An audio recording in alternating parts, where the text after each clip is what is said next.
सपने हमारे साकार कब होंगे, नारी पे बंद अत्याचार कब होंगे, कि कब तक तुम दहेज की सूली पर चढ़ोगे, कब तक तुम दहेज की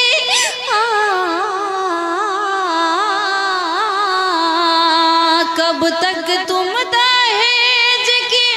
सूली पर चढ़ोगे, शीश महल में अपने नंगा नाचोगे। जुल्म के बंधन तार